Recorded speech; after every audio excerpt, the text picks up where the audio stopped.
Por exemplo, uma pessoa me disse: há 300 anos, as bruxas estavam sendo queimadas na Inglaterra.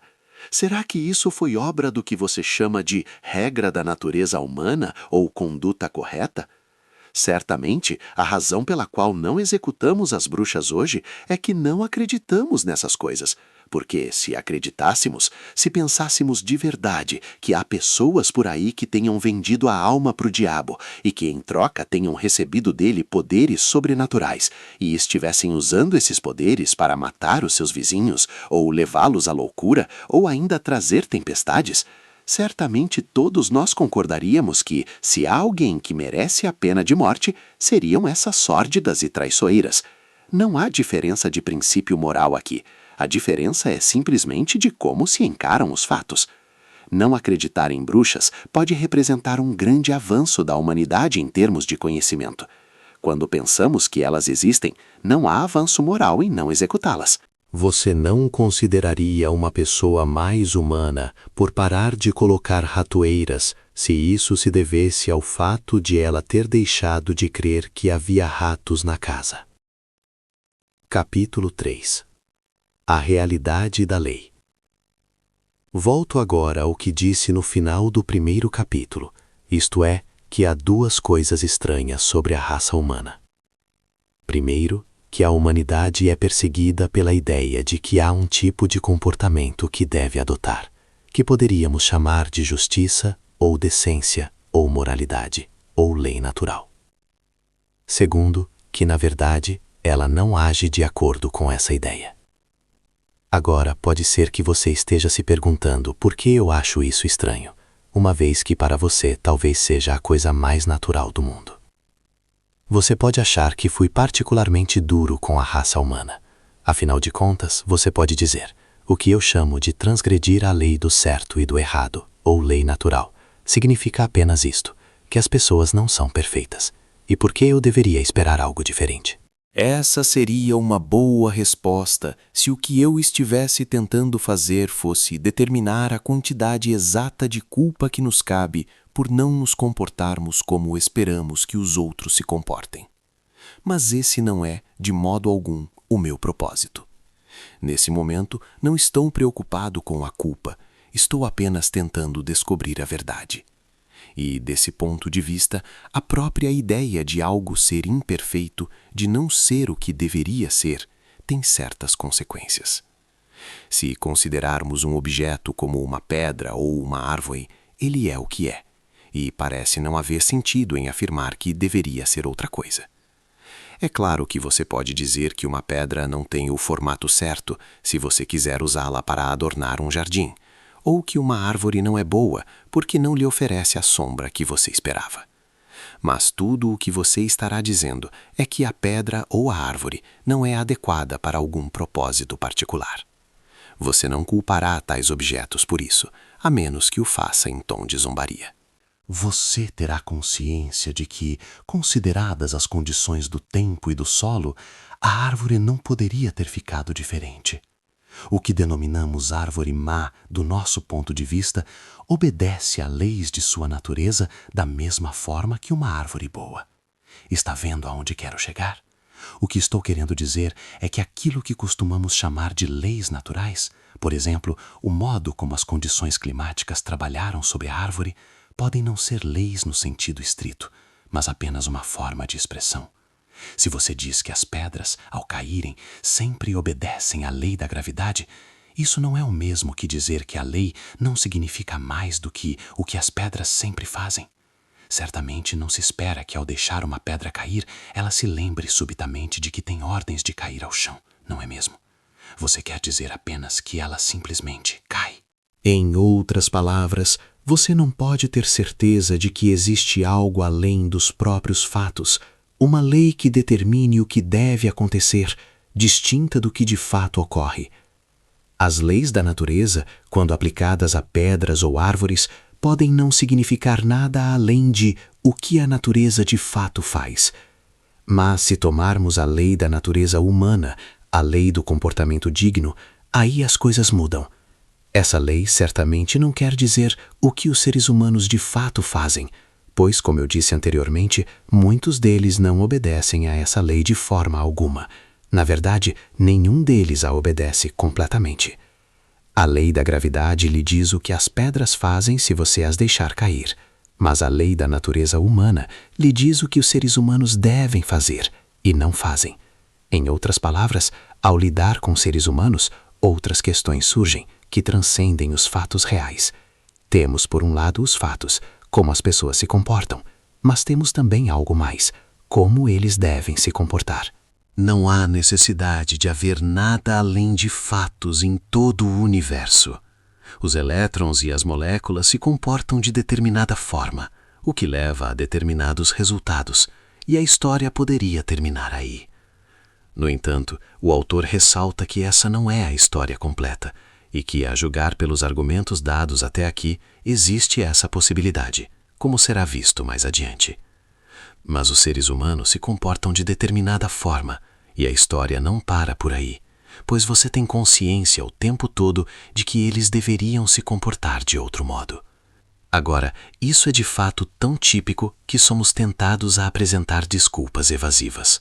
Por exemplo, podemos tentar fingir que quando afirmamos que uma pessoa não deveria fazer o que está fazendo, é o mesmo que dizer que o formato da pedra é inadequado, isto é, o que essa pessoa está fazendo é inconveniente para nós. Mas isso simplesmente não é verdade. Uma pessoa que esteja sentada no melhor lugar no trem porque chegou lá primeiro, e outra que tenha se aproveitado da minha distração para tirar minha bagagem e se sentar, ambas são igualmente inconvenientes. Mas eu só reclamarei do segundo caso, e não do primeiro. Não ficarei com raiva da pessoa que me fez tropeçar por acidente, exceto, quem sabe, por um instante, antes de recuperar o controle. Mas ficarei bravo com quem tentar me fazer tropeçar, mesmo que não consiga, ainda que o primeiro tenha me machucado e o segundo não. Algumas vezes o comportamento que eu chamo de mal não é absolutamente inconveniente para mim. Na verdade, é bem o contrário. Em uma guerra, ambos os lados poderão achar um traidor do lado oposto muito útil, mas por mais que possam utilizá-lo e pagá-lo, referir-se-ão a ele como um verme humano. Portanto, você não pode dizer que o que chamamos de comportamento digno nos outros seja simplesmente o comportamento que pareça ser útil para nós. E, no que diz respeito à nossa própria boa conduta, parece-me óbvio que não se trata simplesmente daquela que nos traga vantagens. Trata-se, isto sim, de contentar-se com 30 shillings quando se poderia ter ganho 3 libras, de fazer a lição de casa honestamente quando seria mais fácil copiar, de deixar a moça em paz quando, na verdade, se tinha vontade de ir para a cama com ela, de frequentar lugares perigosos quando se poderia ir para lugares mais seguros, de cumprir as promessas que se preferiria não ter feito e de dizer a verdade, mesmo que isso nos faça parecer tolos. Certas pessoas dizem que, embora a conduta digna não traga vantagem para o indivíduo em determinado momento, traz, ainda assim, vantagem para a raça humana como um todo, e que, consequentemente, não há mistério nisso. Afinal de contas, os seres humanos têm algum bom senso e reconhecem que só é possível ter segurança ou felicidade real em uma sociedade em que todos joguem limpo, e que isso decorre do reconhecimento de que tentam se comportar de maneira digna. Agora, é claro, afinal de contas, os seres humanos têm algum bom senso e reconhecem que só é possível ter segurança ou felicidade real em uma sociedade em que todos joguem limpo, e que isso decorre do reconhecimento de que tentam se comportar de maneira digna. Agora, é claro que é perfeitamente verdade que a segurança e a felicidade só podem vir de indivíduos, classes e nações que são honestas, jogam limpo e são gentis umas com as outras. Essa é uma das verdades mais importantes do mundo, mas seria um equívoco tomá-la como explicação para como nos sentimos com relação ao certo e ao errado. Se alguém fizesse a seguinte pergunta: por que eu deveria ser altruísta? E você respondesse: porque isso é bom para a sociedade? Poderíamos perguntar em seguida: Por que eu deveria me importar com o que é bom para a sociedade se isso não me trouxer nenhuma vantagem pessoal? Então você precisaria dizer por que você deve ser altruísta, o que simplesmente nos traz de volta ao ponto de onde partimos.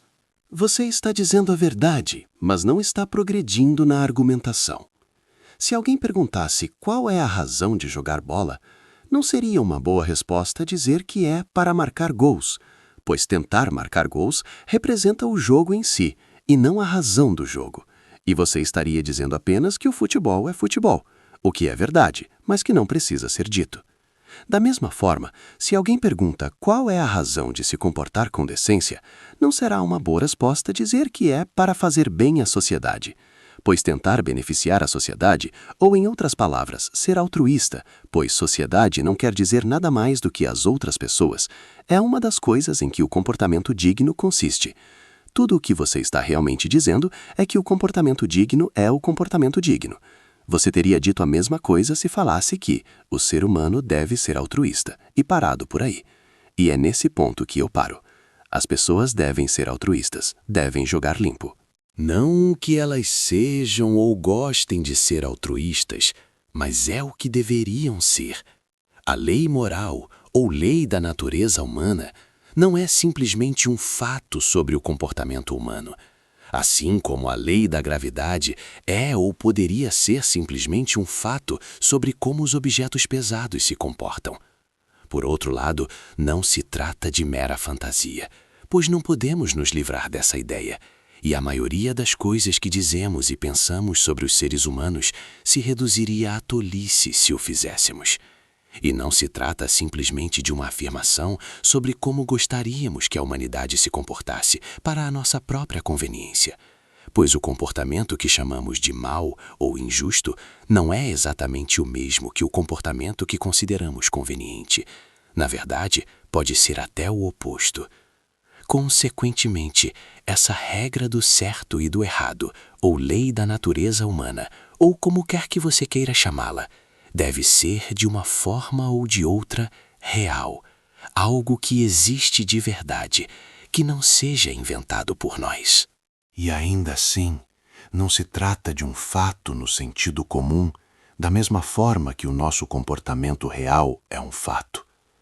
Parece que teremos de começar a admitir que exista mais de um tipo de realidade, que nesse caso particular haja algo muito além dos fatos comuns do comportamento humano, e ainda assim definitivamente bem real, uma lei real que nenhum de nós construiu, mas que exerce uma pressão sobre nós. Capítulo 4. O que está por trás da lei. Vamos resumir o que vimos até aqui. No caso de pedras e árvores e coisas desse tipo, o que chamamos de leis da natureza pode não passar de uma forma de expressão. Quando você diz que a natureza é governada por certas leis, isso significa apenas que ela de fato se comporta de determinada forma.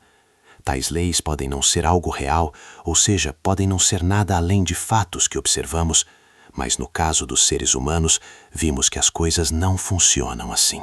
As assim chamadas leis da natureza humana, ou do certo e errado, têm que ser algo que vá além dos fatos reais do comportamento humano. Nesse caso, além dos fatos reais, há algo mais, uma lei real que não foi inventada por nós e a qual sabemos que devemos obedecer. Neste momento, gostaria de levar em consideração o que isso nos diz sobre o universo em que vivemos. Desde que as pessoas começaram a pensar, elas se perguntam o que é realmente esse universo e como ele veio a existir. E, de forma muito básica, duas visões passaram a ser defendidas. Primeiro, há o que chamamos de visão materialista. As pessoas que assumem essa visão pensam que a matéria e o espaço simplesmente existem e sempre existiram, e ninguém sabe por quê. E que a matéria, ao comportar-se de certas maneiras fixas, simplesmente produziu criaturas como nós, as quais, com muita sorte, eram capazes de pensar. Numa chance em 1000, algo colidiu com o nosso Sol e fez com que produzisse os planetas. E por outra chance em 1000, Todos os produtos químicos necessários à vida e a temperatura certa surgiram em um desses planetas. E assim, uma porção da matéria terrestre ganhou vida. E então, por uma série muito longa de acasos, as criaturas vivas se desenvolveram até se tornarem seres muito semelhantes a nós.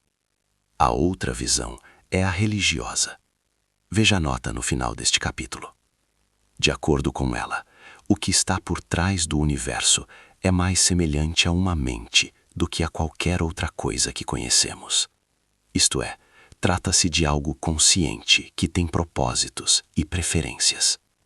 De acordo com essa visão, esse ser criou o universo, parcialmente com propósitos que desconhecemos, mas em parte, em todo o caso, para produzir criaturas semelhantes a ele. Ou seja, semelhantes a ele no sentido de possuírem mentes. Por favor, não se deva pensar que alguma dessas visões tenha sido sustentada há muito tempo e que a outra tenha tomado seu lugar gradativamente. Ambas as visões aparecem por onde quer que tenha havido homens pensantes. E mais, não é possível descobrir qual dessas visões, em seu sentido comum, é a correta do ponto de vista científico. A ciência funciona com base em experimentos e observa o comportamento das coisas. Toda afirmação científica, em última análise, por mais complicada que pareça, na verdade significa algo como: eu apontei o telescópio para essa ou aquela parte do universo às 2h20 do dia 15 de janeiro e vi isso ou aquilo. Ou coloquei tal material em um becker e o aqueci a determinada temperatura, e aconteceu isso ou aquilo. Não pense que estou contrariando a ciência, apenas estou dizendo qual é a tarefa dela. E quanto mais científica for uma pessoa, mais, creio eu, ela concordaria comigo que esse é o seu papel. E trata-se, inclusive, de uma tarefa bastante útil e necessária. Mas a razão pela qual as coisas acontecem, e se há alguma coisa por trás do que a ciência observa, algo de natureza diferente, estas não são questões científicas. Se há algo por trás, então ou isso terá de permanecer totalmente desconhecido ao ser humano, ou então terá de tornar-se conhecido de maneira diferente. A ciência não pode afirmar se uma coisa existe ou não, e os verdadeiros cientistas normalmente não fazem esse tipo de pergunta. Em geral, são os jornalistas e escritores de romances populares que adentram esses méritos a partir de informações coletadas em manuais de ciência populares e superficiais. Afinal de contas, trata-se na verdade de uma questão de senso comum. Supõe-se que a ciência jamais se torne completa a ponto de saber todas as coisas de todo o universo. Não é evidente que questões como: por que existe o universo? Por que ele funciona como funciona? E será que ele tem algum sentido? Permaneceriam da mesma maneira? Agora, nossa posição seria bem desesperadora se não fosse por um detalhe. Há uma coisa, e somente uma, em todo o universo, sobre a qual sabemos mais do que poderíamos extrair da observação externa. Essa coisa é o ser humano. Não nos limitamos a observar os homens meramente de fora. Nós somos seres humanos. Nesse caso, temos, por assim dizer, informações internas. Nós o conhecemos por dentro. Por esse motivo, sabemos que os homens estão debaixo de uma lei moral que não foi criada por eles, e da qual não conseguem esquecer, mesmo que tentem, e a qual sabem que devem obedecer. Note o seguinte ponto.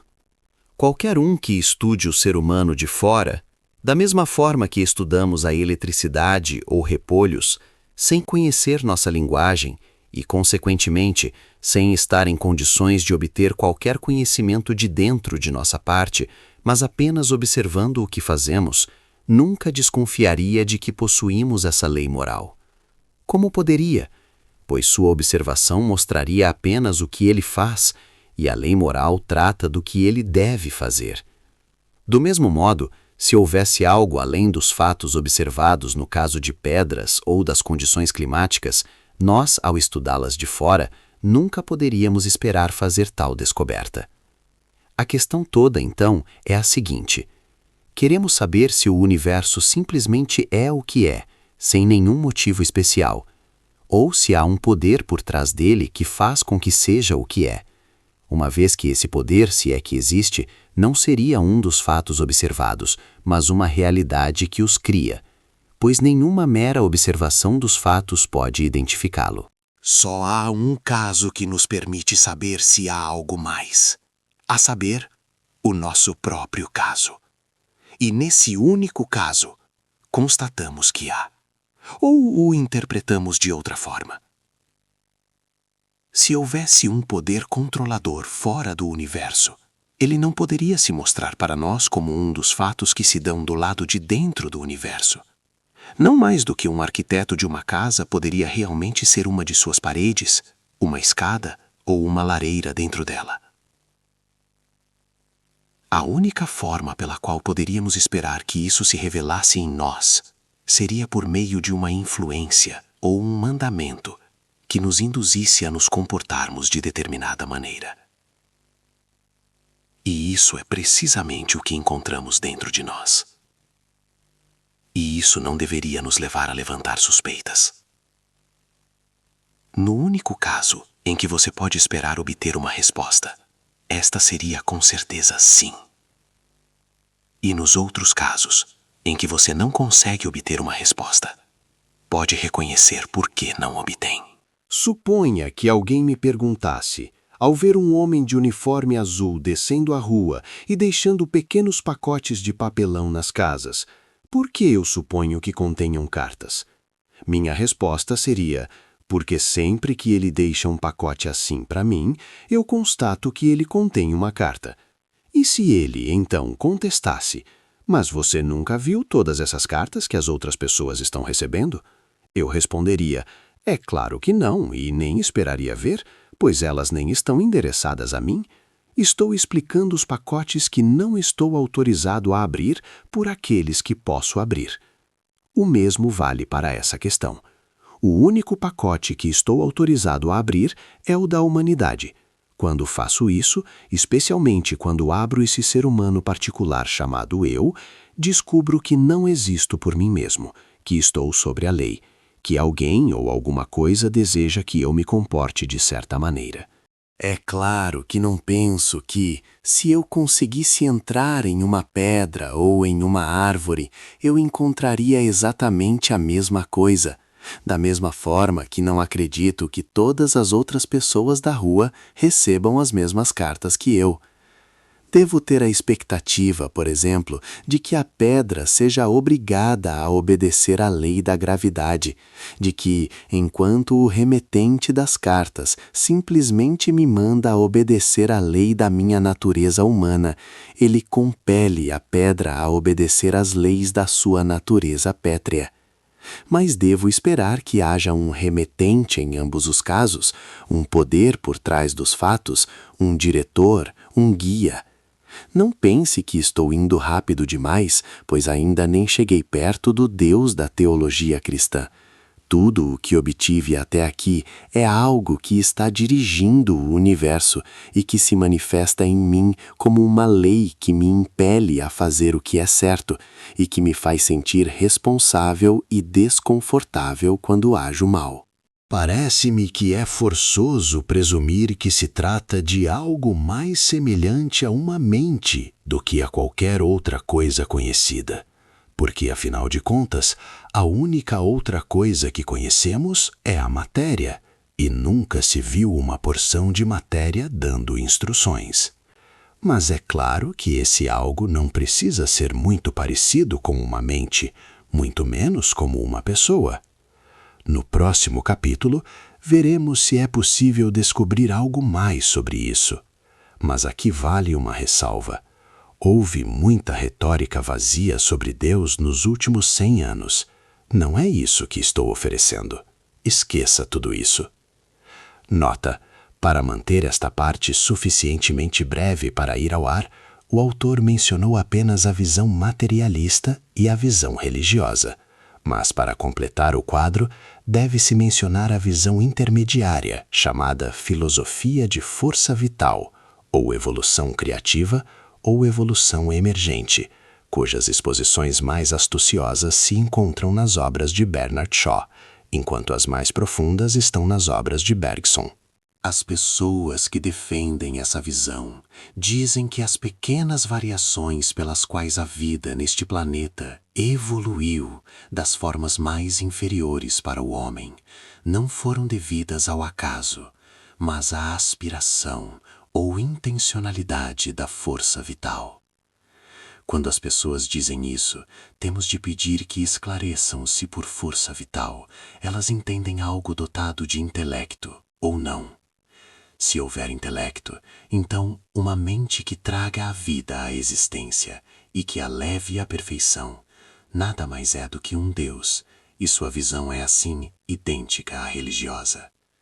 Se não houver intelecto, então qual é o sentido de dizer que algo desprovido de intelecto aspira ou tem uma intencionalidade? Isso me parece fatal para sua visão. Uma razão por que muitas pessoas julgam a evolução criativa tão atraente é que ela oferece muito do conforto emocional de crer em Deus, sem assumir as consequências menos agradáveis disso. Quando você estiver se sentindo bem disposto, o sol estiver brilhando e você não quiser acreditar que o universo inteiro seja uma mera dança mecânica de átomos, é reconfortante pensar nessa grande força misteriosa agindo ao longo dos séculos e carregando-o em sua crista. Se, por outro lado, você desejar fazer algo um tanto desprezível, a força vital, sendo apenas uma força cega, sem moral e desprovida de intelecto, nunca interferirá em sua vida da mesma forma que aquele Deus inquietante sobre o qual aprendemos quando éramos crianças. A força vital é uma espécie de Deus domesticado. Você pode acioná-lo quando bem entender, sem que ele o incomode. Você tem todas as emoções da religião sem nenhum custo. Será a força vital a maior obra do desejo reprimido que o mundo já viu? Capítulo 5. Temos motivos para nos sentir incomodados. Encerrei o último capítulo com a noção de que, na lei moral, alguém ou algo que esteja além do universo material estivesse realmente nos alcançando. E imagino que, quando cheguei a esse ponto, alguns leitores podem ter ficado um pouco aborrecidos. Você pode até ter pensado que eu estivesse vendendo gato por lebre, ou seja, que eu tivesse vendido por filosofia o que se revelou uma retórica vazia sobre religião. Você pode ter se sentido preparado para me dar ouvidos, desde que acreditasse que eu não tinha nada de novo a dizer. Mas se isso se revelasse como apenas religião, bem, o mundo já tentou isso, e não se pode fazer o relógio voltar atrás. Se alguém estiver se sentindo assim, gostaria de lhe dizer 3 coisas. Primeiro, quanto a fazer o relógio voltar atrás. Você pensaria que estou brincando se dissesse que se pode atrasar o relógio e que, se ele estiver marcando a hora errada, isso seria uma coisa muito sensata de se fazer? Mas gostaria de deixar de lado toda essa analogia dos relógios. Todos nós desejamos progredir, mas o progresso significa chegar mais perto de onde se deseja estar. Contudo, se tomou um atalho errado, então seguir em frente não levará para mais perto. Se você estiver no caminho errado, o progresso significará dar meia volta e retornar ao caminho certo. E nesse caso, a pessoa que voltar atrás mais rapidamente será também a mais progressista. Todos nós já vimos esse fenômeno acontecer na aritmética.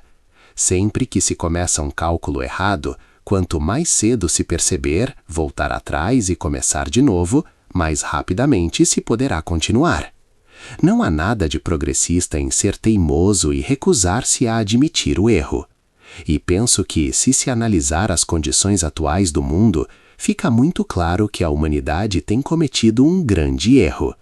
Estamos no caminho errado, e se isso for verdade, teremos de voltar atrás, pois esse é o meio mais rápido de progredir. Em segundo lugar, não se trata aqui exatamente de uma retórica vazia religiosa. Ainda nem chegamos ao ponto de falar do Deus de qualquer religião verdadeira, muito menos do Deus daquela religião particular chamada cristianismo. Chegamos até agora tão somente a um alguém ou alguma coisa que está por trás da lei moral. Não estamos tirando nada da Bíblia ou das igrejas, mas sim tentando ver o que podemos descobrir sobre esse alguém por conta própria. E gostaria de deixar bem claro que o que descobrimos por conta própria nos deixa chocados. Temos duas pequenas pistas sobre esse alguém, e uma delas é o universo que ele criou. Se essa fosse nossa única pista, então deveríamos concluir que ele é o grande artista, pois o universo é um lugar muito bonito, mas também bastante impiedoso e pouco amigo do ser humano, pois o universo é um lugar muito perigoso e terrível. A outra pista é a lei moral que ele pôs em nossas mentes. E essa é uma prova melhor do que a outra, porque se trata de informação interna. Descobrir-se há mais sobre Deus a partir da lei moral do que do universo em geral, da mesma forma que se descobrirá mais sobre o ser humano ouvindo sua conversa do que observando uma casa que ele tenha construído. Nesse sentido, podemos concluir a partir desse segundo indício que o ser por trás do universo está intensamente interessado na conduta correta, na retidão, no altruísmo, na coragem, na boa-fé, na honestidade e na veracidade. Nesse sentido, devemos concordar com a afirmação feita pelo cristianismo e por algumas outras religiões de que Deus é bom. Mas não vamos apressar as coisas. A lei moral não nos dá qualquer motivo para pensar que Deus é bom no sentido de ser indulgente, afável ou compassivo. Não há nada de complacente na lei moral. Ela é implacável. Ela nos diz o que deve ser feito, e pronto, sem se importar com o quanto isso poderá ser doloroso, perigoso ou difícil de fazer. Se Deus for como a lei moral, então ele não é afável. Não adianta nada a essa altura alegar que o que se quer dizer com um Deus bom seja um Deus capaz de perdoar. Você estará indo rápido demais. Somente uma pessoa é capaz de perdoar.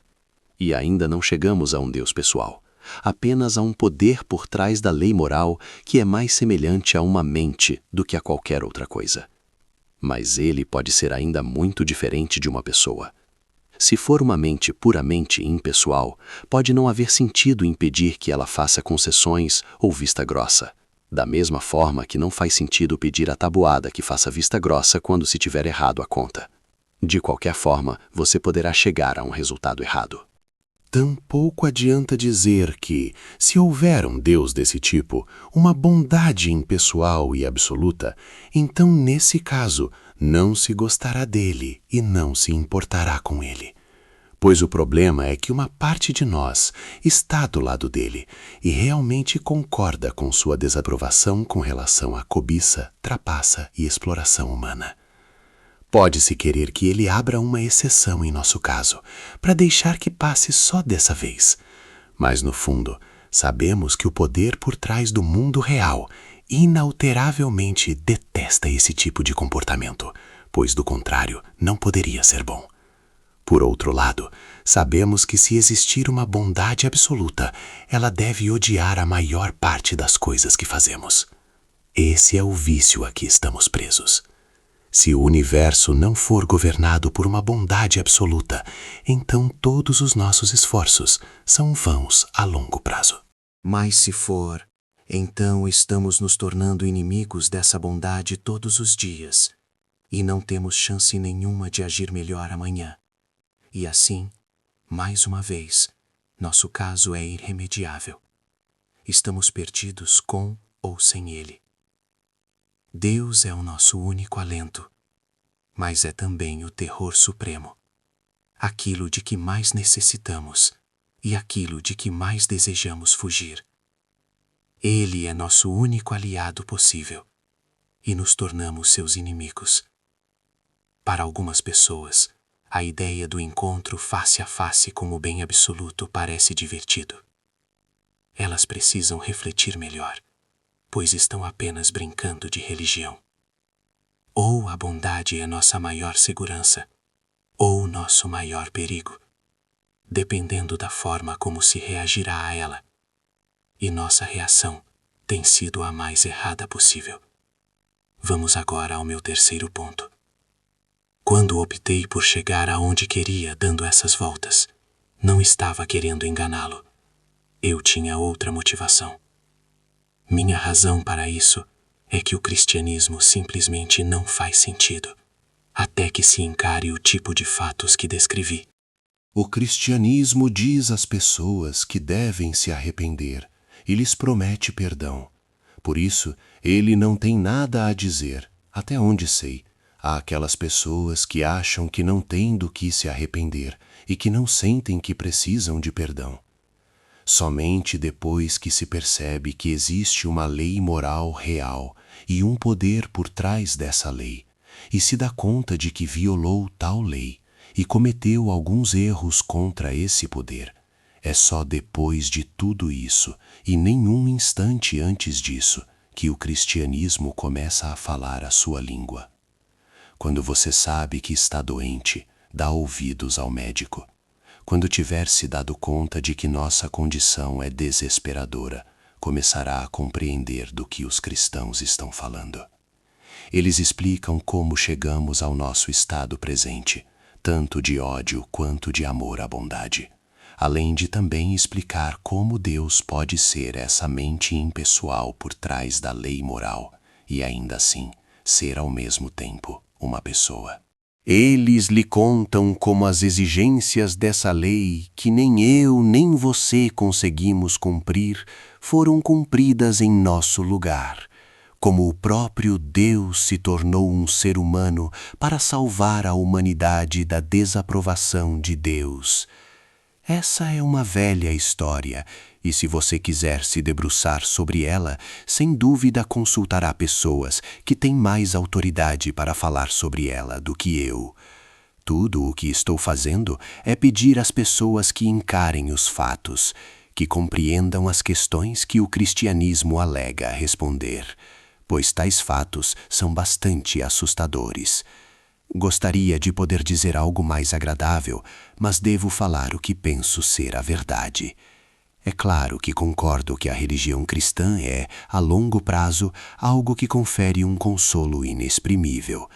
Mas ela não começa pelo consolo, mas sim com a consternação que tenho descrito. E não adianta nada tentar obter esse consolo sem antes passar por tal desalento e consternação. Na religião, da mesma forma que na guerra e em todo o restante, o consolo é algo que você não consegue alcançar quando estiver buscando-o diretamente. Se sair em busca da verdade, poderá encontrar consolo no final. Se sair em busca de consolo, não alcançará nem o consolo, nem a verdade. Apenas retórica vazia e ilusões, para começar, as quais acabarão no desespero. A maioria de nós já superou a euforia anterior à guerra no que diz respeito à política internacional. É hora de fazermos o mesmo com a religião. Livro 2. No que acreditam os cristãos. Capítulo 1. As concepções concorrentes de Deus. Pediram-me para lhes dizer em que os cristãos acreditam, e começarei lhes contando uma coisa na qual os cristãos não precisam acreditar. Se é cristão, não é preciso acreditar que todas as outras religiões sejam simplesmente de todo erradas. Se é ateu, terá de acreditar que o ponto central de todas as religiões do mundo é simplesmente um grande erro. Se é cristão, tem-se a liberdade de pensar que todas aquelas religiões, mesmo as mais exóticas, contêm pelo menos uma parcela da verdade. Quando eu era ateu, tinha de tentar convencer a mim mesmo de que a maioria das pessoas da raça humana sempre esteve errada sobre a questão que mais lhe interessava. Quando me tornei cristão, passei a assumir uma visão mais liberal. Mas, é claro, ser um cristão não quer dizer pensar que onde o cristianismo difere de outras religiões, ele seja verdadeiro e elas estejam erradas. É como na aritmética. Há somente um resultado certo para a conta e todos os outros estão errados. Mas alguns dos resultados errados estão mais perto de estarem certos do que outros. A primeira grande divisão da humanidade ocorre entre a maioria, que acredita em algum tipo de Deus ou deuses, e a minoria, que não acredita. Nesse ponto, o cristianismo alinha-se com a maioria. Os gregos e romanos antigos, os selvagens modernos, os estoicos, os platonistas, os hindus, os muçulmanos, etc., contra o materialista europeu ocidental moderno. Passo agora à próxima grande divisão. As pessoas que acreditam em Deus podem ser divididas de acordo com o tipo de Deus em que acreditam. Há duas ideias bem diferentes quanto a esse assunto, e uma delas é que ele esteja além do bem e do mal. Nós, seres humanos, chamamos uma coisa de bem e outra de mal, mas, de acordo com certas pessoas, isso não passa de um ponto de vista. Essas pessoas diriam que, quanto mais sábio se vai ficando, menos se tem o desejo de chamar alguma coisa de boa ou má, e mais claramente se consegue ver que algo é bom em certo sentido e mal em outro, e que nada poderia ter sido diferente. Consequentemente, essas pessoas acham que, muito antes de se chegar a um ponto que esteja perto do ponto de vista divino, a distinção teria desaparecido completamente. Chamamos um câncer de mal, eles diriam, porque ele mata uma pessoa. Mas também se poderia chamar um cirurgião bem-sucedido de mal, porque elimina o câncer. Tudo depende do ponto de vista. A outra ideia oposta é que Deus é definitivamente bom e justo. Um Deus que toma partido, que ama o amor e odeia o que é odioso, que deseja que nos comportemos de uma forma e não de outra. A primeira dessas visões, aquela que pensa que Deus está além do bem e do mal, é chamada de panteísmo e foi defendida pelo grande filósofo prussiano Hegel e, até onde consigo compreendê-los, pelos hindus. A outra visão é sustentada por judeus, muçulmanos e cristãos. E essa grande diferença entre o panteísmo e a ideia cristã de Deus normalmente vem acompanhada de outra. Os panteístas geralmente acreditam que Deus, por assim dizer, anima o universo da mesma forma que se anima o próprio corpo, que o universo quase chega a ser Deus, de modo que se ele não existisse, o universo também não existiria, e qualquer coisa que se encontre nele faz parte de Deus. A ideia cristã é bem diferente. Eles pensam que Deus inventou e criou o universo, como uma pessoa que tira uma foto ou compõe uma peça musical. Um pintor não é uma pintura, e ele não morre se sua pintura é destruída. Quando se diz, ele pôs muito de si nessa obra, só o que se estará querendo dizer é que a beleza e o interesse que ela desperta saíram da cabeça dele. Sua habilidade não está na pintura, da mesma forma que está em sua cabeça, ou mesmo em suas mãos. Espero que se veja a relação disso com a diferença entre panteístas e cristãos. Se não se levar essa distinção entre o bem e o mal muito a sério, então será fácil dizer que qualquer coisa encontrada neste mundo faça parte de Deus. Mas é claro que se considerar algumas coisas realmente más e Deus realmente bom, então não se poderá falar dessa maneira. Ter-se-á de acreditar que Deus esteja separado do mundo e que algumas das coisas que vemos neste sejam contrárias à vontade divina. Ao ser confrontado com um câncer ou com a miséria, o panteísta poderá dizer: se pudesse encarar essa situação do ponto de vista divino, você se daria conta de que isso também é Deus. O cristão responde: não diga essas malditas tolices. O autor esclarece que a palavra maldito não é um xingamento leviano, mas significa tolice que é maldita, está sob a maldição de Deus e levará aqueles que acreditam nela, exceto pela graça de Deus, à morte eterna. Ele defende que Deus criou o mundo, que o espaço e o tempo, o frio e o calor, e todas as cores e os sabores, e todos os animais e vegetais são coisas que Deus tenha inventado de sua própria mente, da mesma forma que uma pessoa inventa uma história. Mas ele também pensa que muitas coisas deram errado no mundo que Deus fez, e que ele insiste, de forma contundente, que nós as coloquemos de volta no lugar. E é claro que isso levanta uma questão controversa. Se o Deus que fez o mundo é bom, por que este mundo desandou? Por vários anos, eu simplesmente me recusei a dar ouvidos às respostas cristãs a essa questão, porque continuei sentindo que, o que quer que se diga, e por mais inteligentes que sejam os argumentos, não seria mais simples e fácil dizer que o mundo não foi feito por nenhum poder inteligente? Será que seus argumentos todos não passam simplesmente de uma tentativa complicada de fugir do óbvio? Mas então isso acabou me fazendo ter de encarar outra dificuldade. Meu argumento contra Deus havia sido que o universo parecia muito cruel e injusto. Mas de onde eu havia tirado essa ideia de justo e injusto?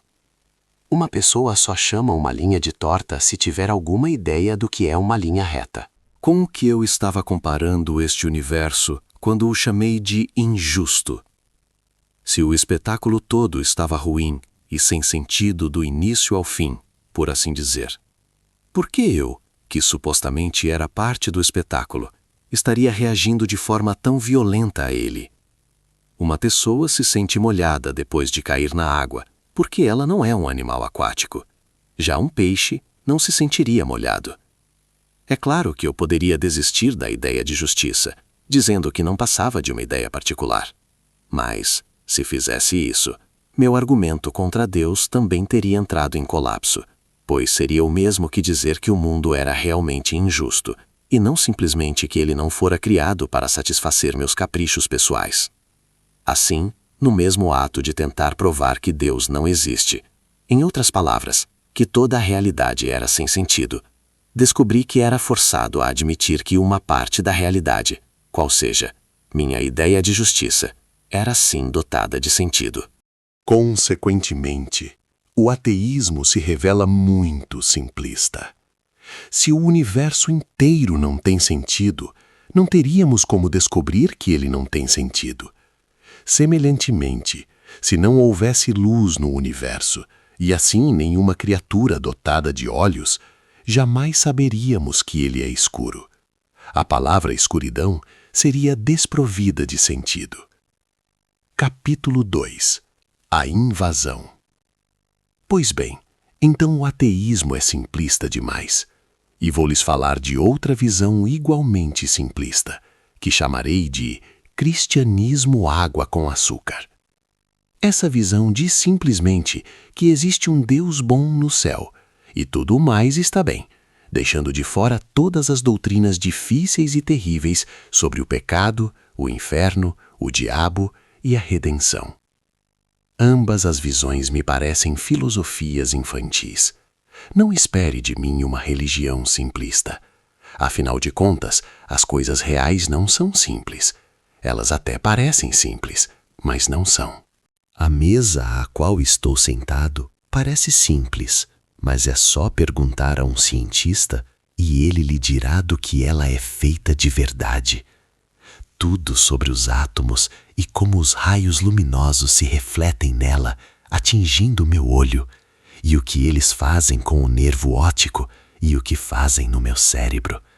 E é claro, percebe-se que o que chamamos de ver uma mesa nos conduz a mistérios e complicações infindáveis.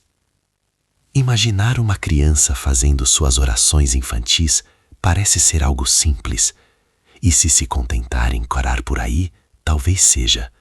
Mas se não, e o mundo moderno normalmente não para por aí, e se quisermos ir em frente e perguntar o que está realmente acontecendo, devemos estar preparados para uma resposta mais complicada.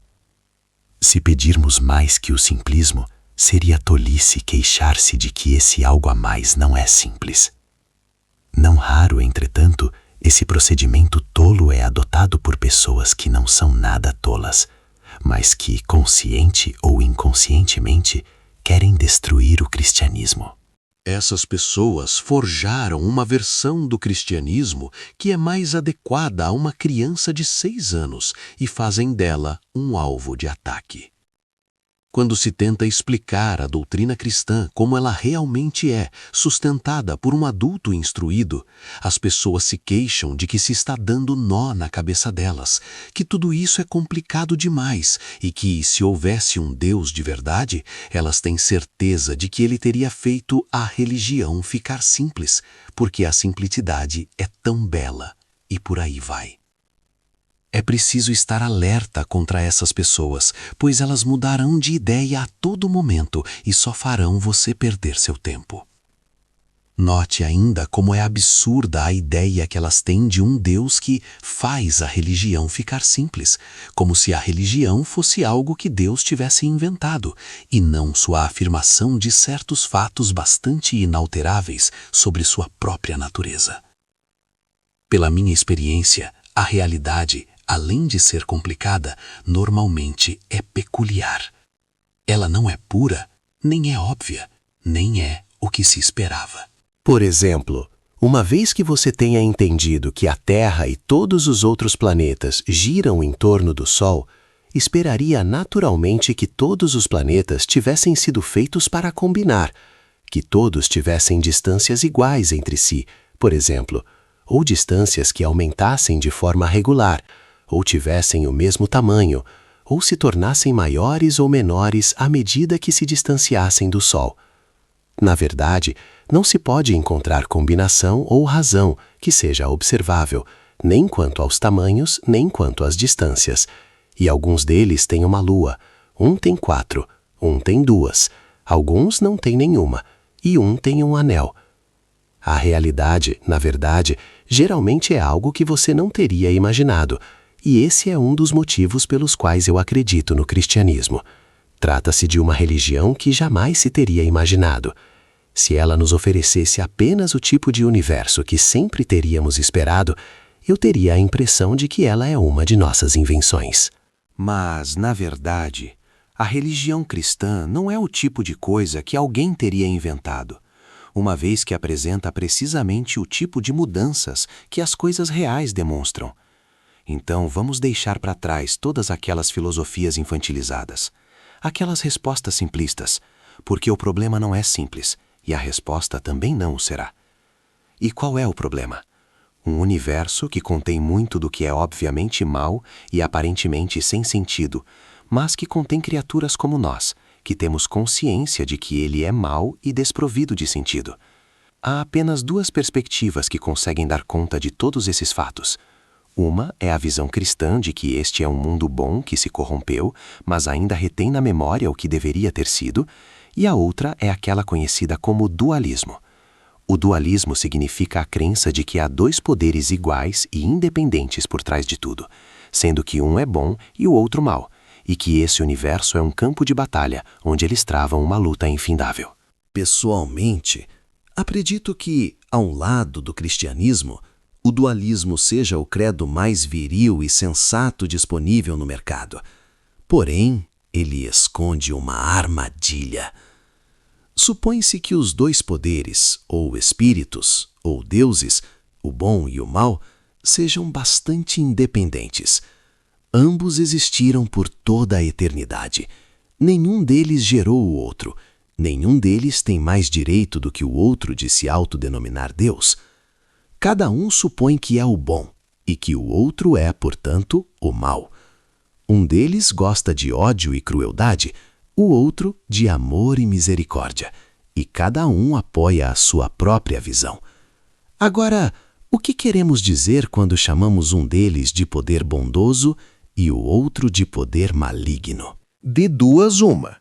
Ou estamos dizendo simplesmente que preferimos um em detrimento do outro, como preferir cerveja à cidra, ou então estamos dizendo que, independentemente do que os 2 poderes pensem sobre isso, e também do que nós humanos parecemos gostar no momento, um deles está efetivamente errado, realmente equivocado, mesmo se referindo a si como bom em sua natureza. Agora, se se quer dizer meramente que por acaso preferimos o primeiro, então temos de abrir mão totalmente de falar sobre o bem e o mal, pois o bem significa o que se deve preferir, independentemente daquilo que se, por acaso, prefira em qualquer dado momento. Se ser bom significasse simplesmente aderir à parte que mais agrada, mesmo sem ter um motivo concreto, então o bem não mereceria ser chamado assim. Então temos de transmitir a ideia de que um dos dois poderes está realmente errado e o outro está de fato certo.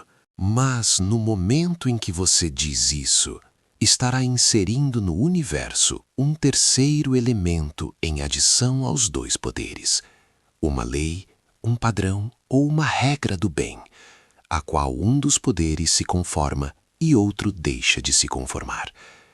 Mas já que os dois poderes são julgados por esse padrão, o mesmo tende de estar além de qualquer um deles, e ele será o verdadeiro Deus.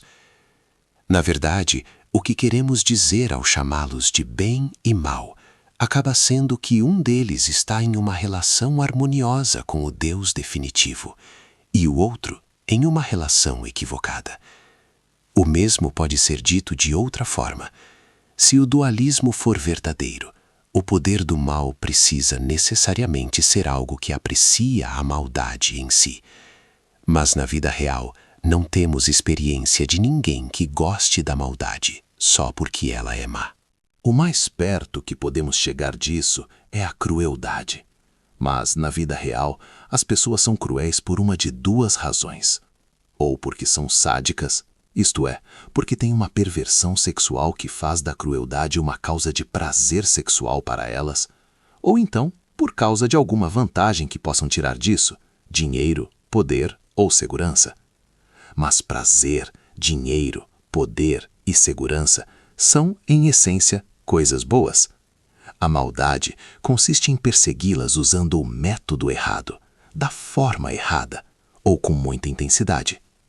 Não quero dizer com isso, obviamente, que as pessoas que agem assim não sejam desesperadamente más. O que quero dizer é que a maldade, se examinada de perto, acaba se revelando como a busca por algum bem, mas da maneira errada. Pode-se ser bom só por amor à bondade, mas não se pode ser mal só por amor à maldade. É possível ser bondoso mesmo quando não se está se sentindo bondoso, e isso não proporciona prazer algum, simplesmente pelo fato de a bondade ser a atitude correta. Mas ninguém jamais cometeu uma crueldade simplesmente porque a crueldade é errada, e sim porque a crueldade é prazerosa ou útil para aquele que dela faz uso. Em outras palavras, a maldade não pode ter sucesso, nem mesmo em ser má, da mesma forma que a bondade consegue ser boa. A bondade é o que é, por assim dizer. A maldade não passa de bondade corrompida. Além disso, é necessário existir algo bom antes que se possa corrompê-lo. Chamamos uma perversão sexual de sadismo, mas é preciso ter primeiro a ideia de uma sexualidade normal, antes de poder falar dela como perversão. E se pode ver qual é a perversão, porque se pode explicá-la a partir da normalidade, mas não se pode explicar o normal a partir da perversão. Segue-se que esse poder do mal, que muitos supõem possuir o mesmo fundamento que o poder do bem, e amam a maldade da mesma forma que o poder do bem ama a bondade, é uma monstruosidade. Para ser mal, é preciso desejar coisas boas e depois persegui-las da forma errada. É necessário que haja impulsos que foram originalmente bons para estar em condições de pervertê-los. Mas se ele for mau, não pode desejar coisas boas ou alimentar-se de bons impulsos para depois os perverter. Ele precisa receber ambas as coisas do poder do bem. E se isso é assim, então ele não é independente. Ele faz parte do mundo do poder do bem. Ou ele foi feito pelo poder do bem, ou por algum poder que está acima de ambos. Vamos clarificar ainda mais este assunto. Para ser maldoso, o mal tem de existir e ter inteligência e vontade próprias. Mas existência, inteligência e vontade são em si boas. Portanto, ele tem de recebê-las do poder do bem. Até mesmo para ser mau, ele tem de tomar emprestado ou roubar do seu oponente. E será que agora se está entendendo por que o cristianismo sempre disse que o diabo é um anjo caído? Essa não é apenas uma historinha para boi dormir.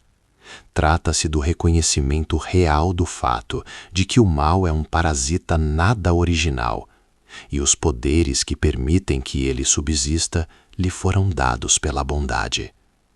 Todas as coisas que fazem uma pessoa maldosa ser efetivamente má são, em essência, boas: determinação, inteligência, boa aparência e a própria existência. Eis por que o dualismo, no fundo, não funciona. Contudo, devo admitir que o cristianismo real, que é diferente daquele que chamamos água com açúcar, se aproxima muito mais do dualismo do que as pessoas pensam. Uma das coisas que me surpreenderam quando li o Novo Testamento pela primeira vez de forma séria foi o fato de ele falar tanto sobre o poder das trevas no universo. Um espírito mau poderoso que se supunha ser o poder que estava por trás da morte, da doença e do pecado. A diferença é que o cristianismo acredita que esse poder das trevas foi criado por Deus e que era bom por ocasião de sua criação, mas se corrompeu. O cristianismo concorda com o dualismo na acepção de que este universo está em guerra, mas discorda que essa seja uma guerra entre poderes independentes.